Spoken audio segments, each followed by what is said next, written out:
Konsep Purusa dan Pradana dalam agama Hindu dan kehidupan masyarakat adat Bali bertujuan untuk mencapai keseimbangan hidup yang santi dan damai,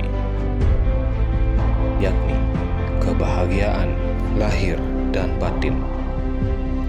Semua makhluk hidup tercipta dari dua unsur tersebut.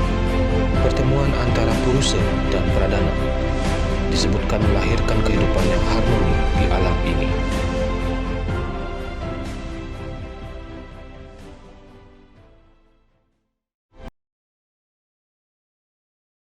Konsep ini tersaji dalam bingkai keseragaman masyarakat adat dalam menjalankan tradisi dan budaya, seperti di Desa Adat Kapal, Kecamatan Mengi, Kabupaten Badung, Bali.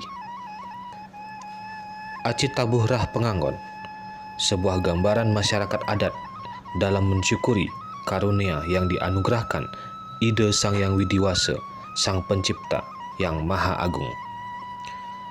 Masyarakat Bali mengenal tradisi Aci Tabuh Rah Pengangon atau disebut Siat Tipat Bantal, bahkan Perang Tipat.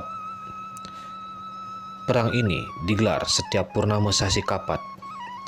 Perang Tipat dilaksanakan di area pura desa sebagai persembahan kepada Sang Yang Betara Siwa. Aci Tabuh Rah Pengangon erat kaitannya dengan kedatangan Patih Ki Kebo Iwa atau Ki Kebo Taruna sekitar tahun Isaka 1260 atau 1338 Masehi. Bali saat itu masih dikuasai Raja Bali Sri Astasura Ratna Bumi Banten atau dengan nama lainnya Dalem Dahulu. Nah, awal kisahnya bahwa Raja Bali tatkala itu memerintahkan patihnya yang bernama Ki Kebo Iwa yang berasal dari belah Batuh untuk datang ke Desa Kapal guna merestorasi Pura Sada.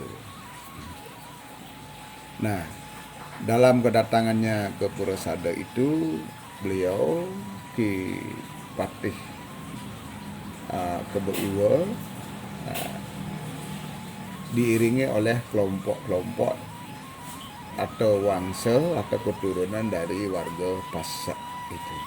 Catatan yang menggariskan cikal bakal Aci Tabuh Rah Pengangon atau peristiwa kedatangan Ki Kebo Iwa termuat dalam Lontar Bali Kuno, Dalem Dahulu dan Lontar Babat Celuk.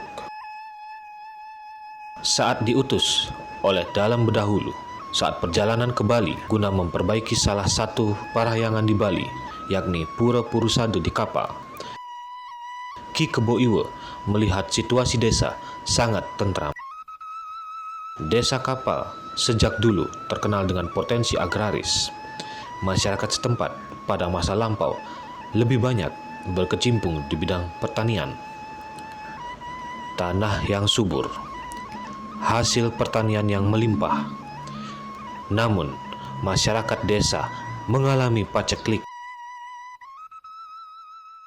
Beliau memohon ke hadapan Betara yang berstana di Pura Sada agar masa-masa sulit itu cepat berlalu. Nah, dalam semedinya beliau itu bahwa beliau mungkin mendapat pewisik dari alam niskala ya, sehingga beliau diwajibkan atau masyarakat kapal diwajibkan melakukan persembahan ke hadapan Betara Siwa ya. Nah, persembahan yang dilakukan sarananya berupa tipat dan bantal. Karena persembahan ini dilakukan terhadap Betara Siwa, maka prosesi tradisi perang tipat itu disebut dengan Aci Tabuh Rah Pengangon. Nah, pada pelaksanaan itu tipat sebagai simbol perdana ya, bantalnya sebagai simbol Purusa. Nah, kalau posisi sekarang di pura yang memegang tipat itu atau yang melempar tipat itu letaknya di selatan, yang harus dilemparkan oleh kaum wanita, karena itu simbol perdana. Ada perempuan yang melempar bantal itu di sebelah utara sebagai simbol purusa. Nah, pelemparan itu diharapkan untuk bisa bertemu. Pertemuan inilah secara simbolik akan menghasilkan kehidupan baru, karena pertemuan purusa perdana atau laki perempuan.